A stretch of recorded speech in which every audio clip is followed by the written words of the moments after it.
नमस्कार, स्वागत है आपका। आप देख रहे हैं प्रहार। आपके साथ मैं हूं ज्योत्सना पाटनी। शुरुआत इस वक्त की बड़ी खबर से कर रहे हैं जो राजधानी दिल्ली से आ रही है।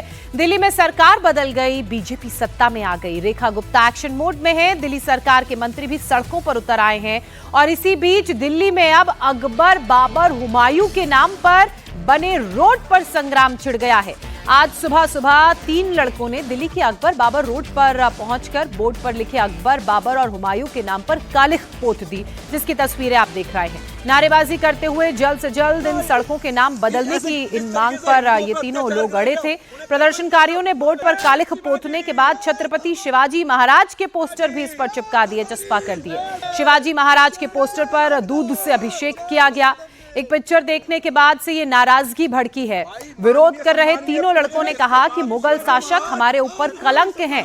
इन्होंने छत्रपति शिवाजी महाराज के साथ बहुत गलत किया। ऐसे में अतिक्रमणकारियों के नाम पर देश की सड़क, धरोहरों के नाम नहीं होने चाहिए। छत्रपति संभाजी महाराज, ये देश महाराणा प्रताप का ये देश है और जिस तरह से सड़कों का नाम बाबर, अकबर, मुगल के नाम पर रखा गया है, उसको लेकर इन लड़कों का विरोध देखने को मिला। सुबह सुबह जो बोर्ड्स लगे थे उन पर पहले कालिख पोती, उसके बाद छत्रपति महाराज की पोस्टर वहां पर लगा दिया गया। राजधानी दिल्ली में पहले भी इन नामों का विरोध हो चुका है।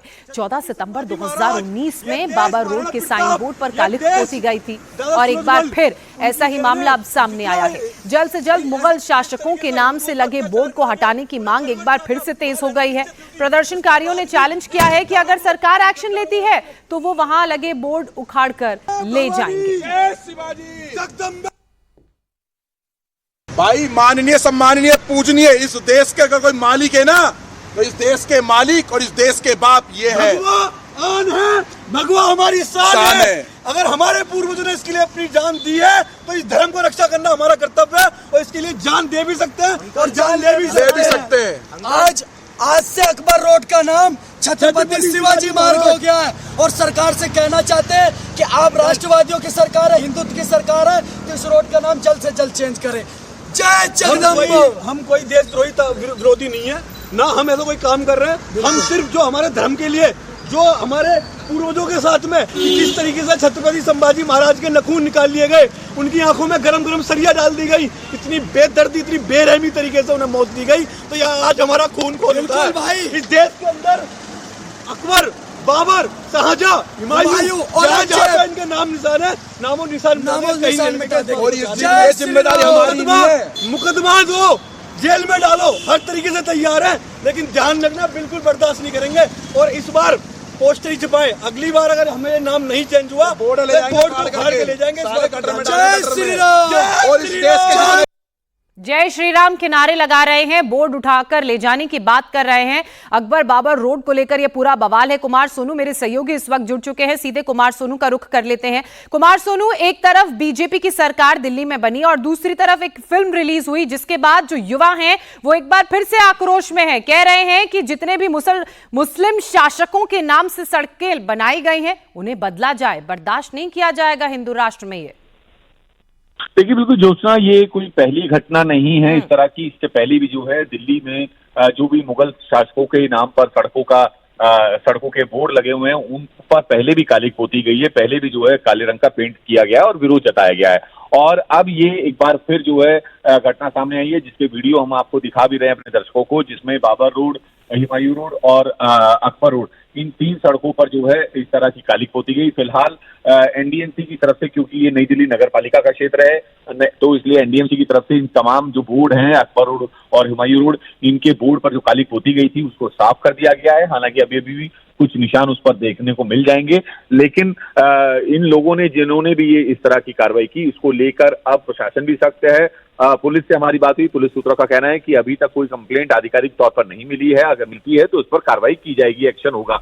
लेकिन सवाल ये है कि इससे पहले भी इस तरह की घटनाएं हुई और एक बार फिर पुलिस तो कार्रवाई की बात कह रही है, लेकिन लोगों का गुस्सा इतना है, वो ये कह रहे हैं कि अगर पुलिस ने एक्शन नहीं लिया तो वो बोर्ड्स को उखाड़ कर ले जाएंगे और एक्शन से मतलब है कि इन सड़कों का नाम बदला जाए। अब अगली बड़ी खबर का रुख करते हैं, महाकुंभ की बात करते हैं, जहां आज एक बार फिर से आस्था का सैलाब उमड़ पड़ा है। महीने के आखिरी वीकेंड पर प्रयागराज में एंट्री पॉइंट से लेकर शहर के अंदर तक भीषण जाम लगा हुआ है। प्रयागराज में मेला क्षेत्र से लेकर शहर के अंदर तक जाम की स्थिति है। तस्वीरें आपके सामने। महाकुंभ में भी वीकेंड पर श्रद्धालुओं की भारी संख्या में पहुंचने का सिलसिला जारी है। सीएम योगी आदित्यनाथ भी कुछ ही देर में प्रयागराज पहुंच रहे हैं। सीएम योगी बीजेपी के राष्ट्रीय अध्यक्ष जेपी नड्डा का स्वागत करेंगे। जेपी नड्डा आज त्रिवेणी में स्नान के लिए संगम नगरी पहुंचेंगे। अरेल घाट के डीपीएस स्कूल में हेलीपैड में लैंडिंग होगी जेपी नड्डा की, उसके बाद वहां से आगे की तरफ जाएंगे। आज मेला क्षेत्र में काफी ज्यादा भीड़ है, ऐसे में रेलवे स्टेशन से लेकर शहर के अंदर तक श्रद्धालु ही श्रद्धालु नजर आ रहे हैं। लोगों को महाकुंभ में पहुंचने के लिए 10-10 किलोमीटर पैदल चलना पड़ रहा है। घाटों पर स्नान के लिए भारी भीड़ है और भीड़ के चलते प्रयागराज में स्कूलों में 8वीं तक की क्लास ऑनलाइन कर दी गई है। महाकुंभ के चलते प्रयागराज में 24 फरवरी को उत्तर प्रदेश बोर्ड की परीक्षा को टाल दिया गया और इस दिन का पेपर अब 9 मार्च को कराया जाएगा। लेकिन तस्वीरें आप देखिए, श्रद्धालुओं के पहुंचने का सिलसिला लगातार जारी है। महाकुंभ का चूंकि आज 41वां दिन है, वीकेंड पर देश के कोने कोने से श्रद्धालु संगम में आस्था की डुबकी लगाने के लिए पहुंच रहे हैं। लोगों को महाकुंभ में पहुंचने के लिए करीब, जैसा मैंने बताया, कई किलोमीटर तक पैदल चलना पड़ रहा है क्योंकि पीछे से ट्रैफिक जाम लगा हुआ है। व्यवस्थाओं को लेकर महाकुंभ में पहुंच रहे लोगों का क्या कुछ कहना है, सुनिए। शिवरात्रि से पहले आखिरी ये शनिवार है और फिर उसके बाद रविवार। अनुमान लगाया गया है कि इन 2 दिन के अंदर करीबन 2.5 करोड़ श्रद्धालु संगम के त्रिवेणी घाट पर स्नान कर सकते हैं। और मेरे ठीक पीछे चारों तरफ इस समय लोगों का वो समागम है जिसकी संख्या आज अनुमान के मुताबिक करीबन 1.5 करोड़ से ज्यादा आज के दिन हो सकती है। श्रद्धालु अपने घरों से आए हैं और उसके साथ साथ इसी उम्मीद और आस के साथ कि इस त्रिवेणी घाट पर वो स्नान कर सकेंगे। चारों तरफ वो श्रद्धालु है। क्या नाम है, कहाँ से आए हो आप? मैं बलिया जिले से चल के आया हूँ। कितना पैदल चलना पड़ा, कितना खुशी है इस बात का कि संगम में स्नान करने आए हैं? बहुत खुशी हुई। क्या नाम है आपका, कहाँ से आए हैं आप? दिल्ली से। अब ये बता दीजिए कितनी खुशी है कि संगम में स्नान करने आए हैं और ऐसा बहुत खुशी है, बहुत ज्यादा। अब आप चारों तरफ देखें जी। और मिलेगा ये सुना। मेरा नाम प्रकाश है। क्या कहना चाहिए? मैं ये कहना चाहता हूँ, मैं दिल्ली से आया हूँ, बहुत अच्छा लगा इस जगह पर आकर के, भगवान के चरणों में आकर के और मैया का आशीर्वाद लेकर। क्या नाम है आपका? रवि शर्मा, मैं गुना एमपी। यहाँ की व्यवस्था बहुत अच्छी है। मैं तीसरी बार आया हूँ अभी, इससे पहले मैं 2 बार घूम गया हूँ। बहुत अच्छी व्यवस्था है। पिछली बार भी जब संगम हुआ था तब भी हम आए थे, उस समय कोई व्यवस्था नहीं थी। आज योगी जी और मोदी जी ने बहुत बेहतरीन व्यवस्थाएं की हैं, इसके लिए योगी जी और मोदी जी को बहुत बहुत धन्यवाद। अब आप देख लीजिए कि यहाँ पर लोगों की जो संख्या है वो लगातार बढ़ती जा रही है। आप यहाँ होंगे तो आपको अनुभव होगा कि भीड़ आती जा रही है, लोग आते ही जा रहे हैं। कल भी नया आया था, मैं राघवेंद्र हूँ, कर्नाटक से आया हूँ। कल भी नया आया था और आज भी नहाने जा रहा हूँ और कल भी रहेंगे। इधर व्यवस्था तो बहुत ही अच्छी है। योगी जी को और मोदी जी को प्रणाम, शत शत प्रणाम। अब आप देखें, चाहे कहीं से भी पूरे विश्व से आए हुए लोग हैं, हर कोई इस अलौकिक स्नान का अद्भुत आनंद लेते हुए यहाँ पर पहुँच रहा है और परिवार के साथ, अपने सभी लोगों के साथ लोग यहाँ पर हैं। और ये वो पल है जब स्नान करने के लिए श्रद्धालु इस त्रिवेणी घाट पर पहुंचे हैं। तो श्रद्धालुओं का तांता लगा हुआ है, आस्था का सैलाब है। हालांकि वीकेंड पर महाजाम से निपटने के लिए प्रशासन ने खास इंतजाम किए हैं। 26 फरवरी को महाशिवरात्रि के महास्नान से पहले कई गाइडलाइंस जारी की गई। संगम से 10 किलोमीटर पहले ही गाड़ियों को रोका जा रहा है। नए वाहन पास जारी होने भी बंद हो गए हैं। रेलवे स्टेशन पर होल्डिंग एरियाज बनाए गए हैं। 24 फरवरी को होने वाली बोर्ड परीक्षा स्थगित कर दी गई है, जो अब 9 मार्च को होगी। भीड़ के चलते स्कूल बंद कर दिए गए हैं। वहीं घाट पर स्नान के लिए और बेहतर इंतजाम किए गए हैं। पुलिस के जो जवान हैं वो लगातार घाट पर लोगों को फोटोग्राफी करने से रोक रहे हैं और वीडियो ना बनाने की भी अपील कर रहे हैं। यूपी पुलिस के द्वारा लगातार ये अनाउंसमेंट की जा रही है। संगम के घाट पर सभी लोगों को अनाउंसमेंट के जरिए ये बताया जा रहा है कि कोई भी फोटो वीडियो स्नान करते हुए महिलाओं के शूट ना करें। इसके साथ साथ इस बात को सचेत करते हुए कहा जा रहा है कि अगर आप कहीं से भी ऐसा पाया जाता है कि आप वीडियो बना रहे हैं तो ये प्रतिबंधित है, क्योंकि इस समय लोगों की भीड़ बहुत ज्यादा है। यहाँ पर पैरामिलिट्री फोर्सेस और उसके अलावा जो बाकी के सीनियर ऑफिशियल्स हैं वो यहाँ पर मौजूद हैं। उसके अलावा वो ये कोशिश कर रहे हैं कि कम से कम जो यहाँ पे स्थिति है वो सामान्य रह सके। सर, आप पर किसी प्रकार का फोटो वीडियो आज शूट ना करें, ये कानूनन अपराध है। आप लोग लगातार ये लोगों को चेतावनी दे रहे हैं, बता रहे हैं ताकि वीडियो ना बनाए, कोई शूट ना करे। जी, इस तरह से लगातार इनको आगाह किया जा रहा है, पीए सिस्टम के माध्यम से, माइक के सिस्टम के से भी इनको आगाह किया जा रहा है, बताया जा रहा है गलत है। और हम लोग लगातार उनको मना करते हैं कि वीडियो शूट ना करिए, जब घाट पे किनारे किनारे भीड़ को कम करने के लिए तो गश्त करते हैं। सर, ये जैसे पूरा संगम घाट है, यहाँ पे आपके लोग भी बहुत ज़्यादा तैनात हैं, चेंजिंग रूम के पास है, अगर कोई ऐसे में कोई कंप्लेंट करता है तो उसके खिलाफ कार्रवाई की जाएगी? जो वीडियो बना रहा होगा ये बिल्कुल उसके खिलाफ कार्रवाई की जाएगी, लेकिन अभी तक किसी ने कोई कंप्लेंट नहीं की है। ये चोरी छिपे लोग काम कर रहे हैं। सीएम योगी भी महाकुंभ के इंतजामों को लेकर लगातार अधिकारियों को निर्देश दे रहे हैं। सीएम योगी ने महाशिवरात्रि के महास्नान को देखते हुए स्पेशल तैयारी रखने के निर्देश जारी किए हैं। सीएम योगी ने कहा है कि ट्रैफिक और क्राउड मैनेजमेंट का प्लान लागू किया जाए, महाकुंभ जाने वाले रास्तों पर जाम ना लगे, सीनियर अफसर खुद सड़कों पर उतरें, पार्किंग स्थलों का सही इस्तेमाल हो, सड़क किनारे किसी की गाड़ी पार्क ना हो, पार्किंग स्थल से मेले तक शटल बसेस जो इलेक्ट्रिक बसेस चलाई जा रही हैं उसकी फ्रीक्वेंसी ज्यादा हो। सीएम योगी के निर्देश पर अधिकारी व्यवस्थाओं का जायजा लेने में जुटे हुए हैं। लगातार वो भी ग्राउंड पर जाकर एक एक चीज मॉनिटर कर रहे हैं। महाशिवरात्रि का महास्नान 26 तारीख को है, लेकिन उससे पहले चूंकि वीकेंड भी है तो ऐसे में श्रद्धालुओं की भीड़ बहुत ज्यादा है। पुलिस प्रशासन के लिए ये एक चुनौती है और श्रद्धालुओं का चूंकि भारी संख्या में पहुंचना, स्नान करने का सिलसिला जारी है। आज के आंकड़ों की बात करें तो अब तक 70 लाख से ज्यादा लोगों ने संगम में आस्था की डुबकी लगाई है, स्नान किया है। कुल 60 करोड़ लोग अब तक संगम में स्नान कर चुके हैं। 26 फरवरी को महाशिवरात्रि के दिन 3 से 4 करोड़ की संख्या में लोगों के पहुंचने और त्रिवेणी में आस्था की डुबकी लगाने का भी अनुमान है और इसी को लेकर जो तमाम निर्देश हैं वो जारी किए गए हैं। मेरे सहयोगी मनीष प्रसाद महाकुंभ से इस वक्त हमारे साथ जुड़ चुके हैं। मनीष, किस तरह के इंतजाम किए गए हैं? वीकेंड भी है, इसके अलावा 26 तारीख को अमृत स्नान भी है, तो क्या व्यवस्थाएं हैं जो ग्राउंड पर नजर आ रही हैं?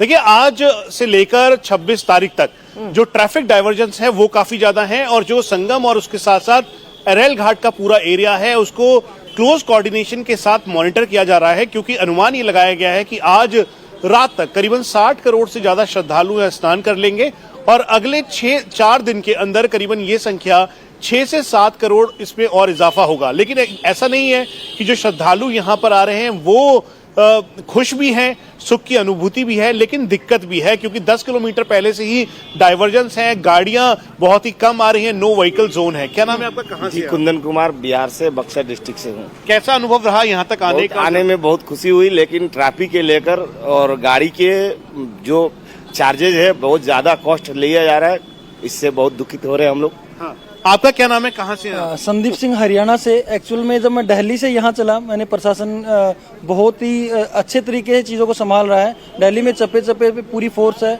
यहाँ भी प्रयागराज में आने के बाद देखा है कि पुलिस फोर्स बहुत ही स्पोर्टिव है और हर जगह मतलब बहुत अच्छे इंतजाम किए गए हैं। और तो इसलिए हम धन्यवाद देते हैं योगी जी को और मोदी जी को कि उन्होंने बहुत अच्छा इंतजाम किया हुआ है। क्या नाम है आपका? सुनील मिश्रा, मैं कानपुर से आया हूँ। पैदल चलना और कुछ नहीं सर, लगभग 10 किलोमीटर पैदल चलना पड़ा, लेकिन उसका कोई गम नहीं है क्योंकि मैं यहाँ आया था कुंभ मेले का आनंद लेने के लिए और स्नान करने के लिए, क्योंकि और बहुत मैं सौभाग्यशाली अपने आप को समझता हूँ। कहीं ना कहीं प्रयागराज की इस पावन धरती पे आने का सौभाग्य मिला और स्नान करने का सौभाग्य मिला। यहाँ की जो भी व्यवस्थाएं बहुत बढ़िया है। लोगों को पैदल चलना पड़ रहा है, लेकिन व्यवस्थाओं की जब बात की गई तो तारीफ करते श्रद्धालु नजर आए। बहुत शुक्रिया मनीष आपका तमाम अपडेट्स और जानकारी के लिए। दिल्ली से खबर आ रही है, दिल्ली में महिला सम्मान योजना को लेकर सियासत गर्मा गई है। दिल्ली की पूर्व मुख्यमंत्री आतिशी ने इसे लेकर मुख्यमंत्री रेखा गुप्ता के खिलाफ मोर्चा खोल दिया है। आम आदमी पार्टी नेता और दिल्ली की पूर्व मुख्यमंत्री आतिशी ने मुख्यमंत्री रेखा गुप्ता को चिट्ठी लिखकर मिलने का वक्त मांगा है। आतिशी ने मांग की कि वो आम आदमी पार्टी विधायकों के साथ मिलना चाहती हैं। उन्होंने 23 फरवरी यानी कि कल का वक्त मांगा है। आतिशी ने अपने लेटर में लिखा है कि 31 जनवरी को बीजेपी ने महिलाओं को हर महीने 2500 रुपए देने की बात कही थी और इसे मोदी की गारंटी भी कहा गया था, जिसे पहली ही कैबिनेट की मीटिंग में पास करने की बात कही गई थी। लेकिन 20 फरवरी को जो कैबिनेट की पहली बैठक हुई उसमें इसे पास नहीं किया गया। इसे लेकर ही आम आदमी पार्टी विधायकों के साथ मुख्यमंत्री रेखा गुप्ता से आतिशी मिलना चाहती हैं और मुलाकात के लिए एक चिट्ठी भी उन्होंने लिखी है। शोएब रजा मेरे सहयोगी दिल्ली से जुड़ चुके हैं। शोएब, लगातार आतिशी मुख्यमंत्री को घेर रही हैं, कल भी उनका इस तरह का बयान सामने आया था। आज एक बार फिर से ओपन लेटर लिखकर मुख्यमंत्री से न सिर्फ मिलने का वक्त मांगा है बल्कि सवाल खड़े कर रही है महिला सम्मान योजना को लेकर। बिल्कुल देखिए, दोनों तरफ से वादे हुए थे। आम आदमी पार्टी कह रही थी वो आएगी तो 2100 रुपए देगी, और उसके बाद बीजेपी की तरफ से कहा गया था कि वो सत्ता में आई तो 2500 रुपए देगी। तो यकीनन बीजेपी सत्ता में आ गई है। आम आदमी पार्टी लगातार दबाव बनाने की कोशिश कर रही है कि वादा पूरा किया जाए, क्योंकि महिलाओं के सम्मान से जुड़ा मामला है। महिलाओं के लिए वादा किया गया था और बार बार आम आदमी पार्टी प्रधानमंत्री नरेंद्र मोदी के उस बयान को दिखाने की कोशिश करती है जिसमें प्रधानमंत्री की तरफ से कहा गया था कि पहली कैबिनेट में जो ये योजना है इसको लेकर जो भी चीजें होगी उसको कर लिया जाएगा। कल से हम देख रहे हैं, क्योंकि अभी 2 दिन हुए हैं शपथ लिए हुए, और मंत्रियों ने भी जो अपना कार्यभार है या मंत्रियों की जो शपथ हुई है 2 दिन हुए, लेकिन उसके बाद से आम आदमी पार्टी लगातार दबाव बनाने की कोशिश कर रही है। इसी को लेकर कल भी दिन भर इस तरह के जो बयान है आम आदमी पार्टी की तरफ से आते रहे, और अब आतिशी जो पूर्व मुख्यमंत्री है उसकी तरफ से लेटर लिखा गया है कि आप हमसे मिलिए, हम अपने विधायकों के साथ सीएम रेखा गुप्ता से मुलाकात करना चाहते हैं। हालांकि बीजेपी ये कहती रही है, बीजेपी एक तो लगातार जो पंजाब का हवाला है कि 1000 रुपए देने का वादा वहां पर आम आदमी पार्टी ने किया था वो अब तक पूरा नहीं किया। साथ ही बीजेपी ये कह रही है कि वो वादा पूरा करेगी। सीएम की तरफ से भी ये कहा गया है कि तमाम जो वादे हैं उनको याद है, और जो भी वादे हैं और आज मोदी जी तो की जो गारंटी है, मुख्यमंत्री एक बैठक भी करने वाली हैं जिसमें महिला सम्मान योजना को लेकर चर्चा होगी। बहरहाल बहुत शुक्रिया आपका शोएब तमाम जानकारी के लिए। दिल्ली की रेखा सरकार पूरे एक्शन में है। एक तरफ मुख्यमंत्री रेखा गुप्ता फटाफट ताबड़तोड़ फैसले ले रही हैं, तो वहीं रेखा गुप्ता के मंत्री भी एक्शन मोड में नजर आ रहे हैं। दिल्ली सरकार के पीडब्ल्यूडी मंत्री प्रवेश वर्मा आज फुल एक्शन में दिखे। पीडब्ल्यूडी मंत्री प्रवेश वर्मा दिल्ली की सड़कों का जायजा ले रहे हैं। प्रवेश वर्मा भैरव मार्ग से सराय कालेखा रिंग रोड के काम को देखते हुए आगे बढ़े। बारापुला फेज 3 सराय कालेखा से मयूर विहार तक की सड़कों का हालचाल उन्होंने जाना। मूलचंद अंडरपास के पंप अपग्रेडेशन वर्क का भी जायजा लिया। साथ ही उन्होंने फ्लाईओवर के निर्माण का भी अपडेट लिया, उसकी क्वालिटी को चेक किया। तो वहीं स्वास्थ्य मंत्री पंकज सिंह की बात करें तो आज दिल्ली के तुलाराम अस्पताल पहुंचे। अस्पताल में जो व्यवस्थाएं हैं, जो प्रबंधन है, उनका जायजा लेते हुए नजर आए। तो जहां एक तरफ बैठकों का दौर जारी है, तो वहीं दूसरी तरफ मुख्यमंत्री की कैबिनेट की बात करें तो वो भी एकाएक एक्शन में नजर आ रही है। दिल्ली की सड़कों की खस्ता हालत को सुधारने के लिए खुद पीडब्ल्यूडी मंत्री प्रवेश वर्मा ने मोर्चा संभाल लिया है। तस्वीरें आप देख रहे हैं। प्रवेश वर्मा आज सड़कों पर उतरकर न सिर्फ सड़कों का जायजा ले रहे हैं बल्कि फ्लाईओवर की स्थिति भी देख रहे हैं, काम कितना हो गया है उसको देख रहे हैं। ये तस्वीरें बारापुला की हैं जहां फेज 3 के निर्माण का निरीक्षण करने खुद प्रवेश वर्मा पहुंचे। उन्होंने कहा कि ये काम पिछले कई महीनों से रुका था, अब इसके निर्माण में तेजी आएगी। इसके अलावा वो भैरव मार्ग से सराय कालेखा रिंग रोड का भी काम देखते हुए नजर आए। लोगों से उन्होंने बात की, अधिकारियों से बात की। ये फेज 3 का काम चल रहा है और मुझे अभी बताया कि आज से पहले इतने समय से काम चल रहा है, कभी भी कोई विजिट करने नहीं आया था। इसमें 1-2 इश्यूज बताए हैं। एक तो इनका पेमेंट का इशू है और एक इनको जो है फॉरेस्ट क्लियरेंस इनको चाहिए थोड़ा सा। तो ये दोनों इशू को हम इनको जल्दी से जल्दी रिजॉल्व करेंगे।